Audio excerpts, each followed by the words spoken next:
বিসিবির সঙ্গে যুক্ত হচ্ছেন মোহাম্মদ রফিক। দায়িত্ব নিতে পারেন একাডেমি কোচের। ৩ মাসের মধ্যেই বরিশাল স্টেডিয়ামের কাজ শেষ হওয়ার প্রত্যাশা পাইলটের।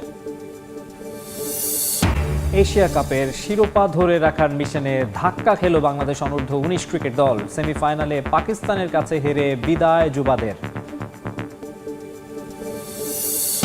মেসির কলকাতা সফরে অব্যবস্থাপনায় সৌরভ গাঙ্গুলির সম্পৃক্ততার অভিযোগ অস্বীকার করে ফ্যান ক্লাব সভাপতির বিরুদ্ধে 50 কোটি রুপির ক্ষতিপূরণ চেয়ে মামলা।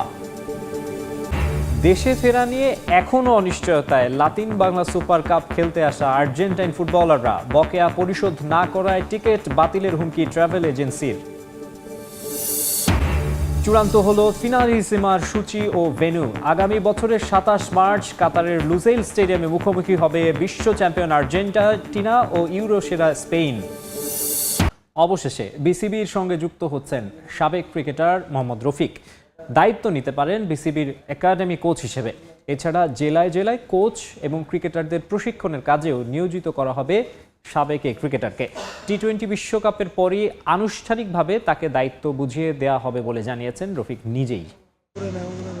মোহাম্মদ রফিক 1995 থেকে 2008 বাংলাদেশের বহু ম্যাচেরই নায়ক তিনি। খেলাটা অনেক আগে ছাড়লেও দেশের ক্রিকেটে তার অবদানের কথা এখনো ভক্তদের মনে গাঁথা। দেশের এই কিংবদন্তি অনেকবারই ইচ্ছা পোষণ করেছেন ক্রিকেট বোর্ডের হয়ে কাজ করার। ক্রিকেট প্রেমীরাও চেয়েছেন তাকে, কিন্তু কখনোই তাকে নিয়ে ভাবেনি বিসিবি। যদিও এবার রফিকের সামনে সুযোগটা এসেছে। বিসিবি সভাপতি আমিনুল ইসলাম বুলবুলের সতীর্থ রফিক। খেলোয়াড়ি জীবনে দুজনই ছিলেন বাংলাদেশ দলের অন্যতম ভরসা। রফিকের ক্রিকেট জ্ঞান সম্পর্কে বেশ ভালোই জানা তার, তাই রফিকের মেধা কাজে লাগাতে চাইছেন বোর্ড সভাপতি।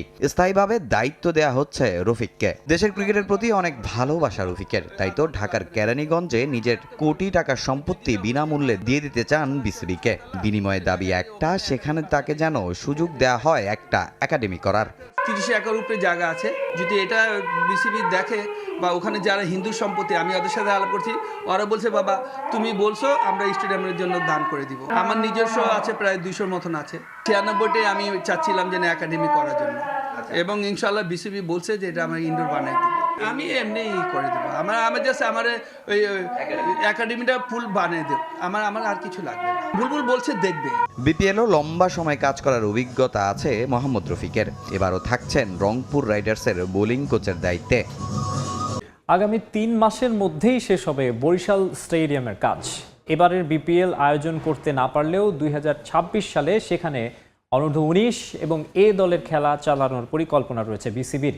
এছাড়া দেশের প্রতিটা জেলায় আলাদা ক্রিকেট গ্রাউন্ড করার কাজ হাতে নিয়েছে বোর্ড। জেলা প্রশাসকদের সঙ্গে বৈঠক করে খুব দ্রুতই কাজ শুরু করা হবে বলে জানিয়েছেন গ্রাউন্ডস কমিটির চেয়ারম্যান খালেদ মাসুদ পাইলট।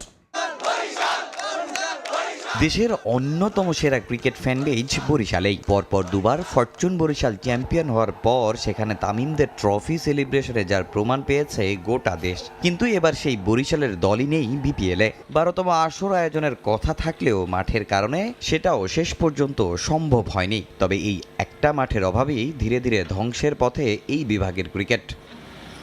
বরিশালের পুরো বিভাগে কেবল পিরোজপুর স্টেডিয়ামে চালানো যাচ্ছে ক্রিকেট। 4 বছরের বেশি সময় ধরে চলছে বরিশাল স্টেডিয়ামের সংস্কার কাজ।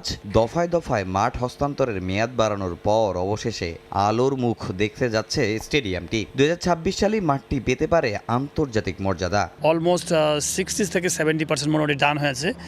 যদি ঠিকমতো জাতীয় ক্রীড়া পরিষদ সহায়তা করেন, আমি মনে করি যে 3 মাসের মধ্যে সম্ভব ওইটাকে সুন্দর একটা ভেন্যু বানানো।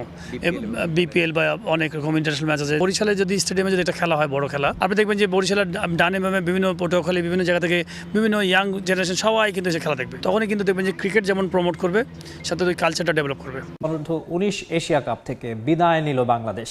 সেমিফাইনালে ডিফেন্ডিং চ্যাম্পিয়নদের 8 উইকেটে হারিয়েছে পাকিস্তান। গ্রুপ পর্বে অপরাজিত ইয়াং টাইগাররা সেমিফাইনালে এসে মুখ থুবড়ে পড়েছে। বৃষ্টি বাধায় 27 ওভারে নেমে আসা ম্যাচে উইকেটে দাঁড়াতে পারেনি বাংলাদেশের কোনো ব্যাটার। সর্বোচ্চ 33 রান আসে সামিউন বশিরের উইলো থেকে।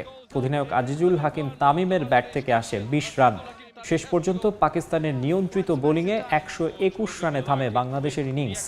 আর সহজ লক্ষ্য তাড়া করতে শুরুতেই উইকেট হারায় পাকিস্তান, তবে সেই ধাক্কা সামলে নেন সামির মিনহাস ও উসমান খান। সামির 27 রানে আউট হলেও দলকে জিতিয়েই মাঠ ছাড়েন মিনহাস। 8 উইকেটের সহজ জয়ে ফাইনালে পাকিস্তান, শিরোপার মঞ্চে তাদের প্রতিপক্ষ চিরপ্রতিদ্বন্দ্বী ভারত। লিওনেল মেসির কলকাতা সফর গলার কাটা হয়ে দাঁড়িয়েছে দর্শকদের জন্য। যুব ভারতী স্টেডিয়ামের অব্যবস্থাপনায় এবার ফেঁসে গেলেন সাবেক বিসিসিআই প্রেসিডেন্ট সৌরভ গাঙ্গুলি। কলকাতার আর্জেন্টিনা ভিত্তিক ফ্যান ক্লাবের সভাপতির অভিযোগ, সৌরভ সম্পৃক্ত ছিলেন ওই কার্যক্রমে। আর এমন অভিযোগের পর ক্লাবটির সভাপতির বিরুদ্ধে মামলা করে 50 কোটি রুপি ক্ষতিপূরণ চেয়েছেন প্রিন্স অফ ক্যালকাটা। লিওনেল মেসির ভারত সফর গলার কাঁটা হয়ে দাঁড়িয়েছে কলকাতাবাসীর জন্য। গো ট্যুর ইন্ডিয়া আয়োজনে ভারতে এসে প্রথম দিনই মেসিকে দেখতে আসা ভক্তরা চরমভাবে হতাশ হয়ে বাড়ি ফেরেন। অর্থ ব্যয় করেও লিওকে এক নজর দেখতে না পারার আক্ষেপে চরম বিশৃঙ্খলার সৃষ্টি হয় কলকাতার যুব ভারতী স্টেডিয়াম ও আশপাশের এলাকায়। ব্যাপক ক্ষয়ক্ষতি হয় সেখানে। আর ভক্তদের হতাশার চিত্র তো দেখেছে পুরো বিশ্ব। আর্জেন্টাইন সুপারস্টার লিওনেল মেসির কলকাতা সফরের উদ্যোক্তার ভূমিকায় ছিলেন শতদ্রু দত্ত। তবে দর্শকদের স্টেডিয়ামে ভাঙচুর ও বিশৃঙ্খলার জন্য আয়োজকদের অবহেলাকেই দায়ী করছে দর্শকরা। অনাকাঙ্ক্ষিত এই ঘটনার পর গ্রেফতার করা হয় শতদ্রু দত্তকে। তবে এবার উঠেছে গুরুতর এক অভিযোগ। কলকাতা ভিত্তিক আর্জেন্টাইন সমর্থক ক্লাবের সভাপতি উত্তম সাহা দাবি করেছেন, এই সফরের মধ্যস্থতাকারী হিসেবে ছিলেন সৌরভ গাঙ্গুলি।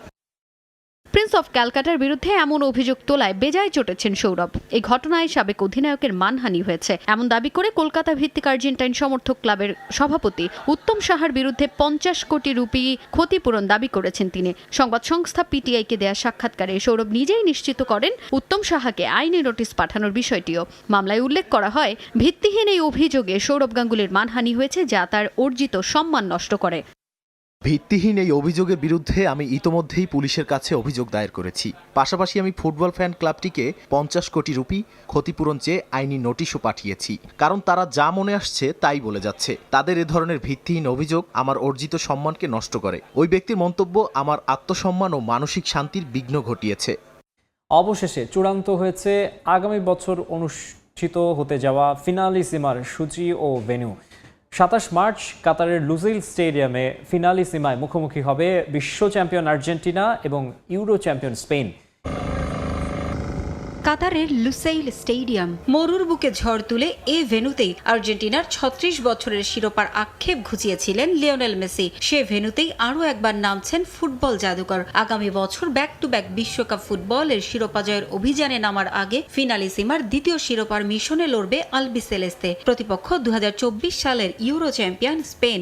2024 সালে ওয়েম্বলিতে ইংল্যান্ডকে হতাশায় ডুবিয়ে ইউরোর শিরোপা ঘরে তোলে Spain. Dani Olmo, Nico Williams, এক ঝাঁক তরুণ মিলে লা ফিউরিয়া রোজাদের উপহার দিয়েছেন ইউরোপ সেরা ট্রফি। এবার বিশ্বকাপের আগে ফিনালিসিমায় চোখ তাদের। বিসিবির সঙ্গে যুক্ত হতে যাচ্ছেন মোহাম্মদ রফিক। দায়িত্ব নিতে পারেন একাডেমিক কোচিং প্যানেলে।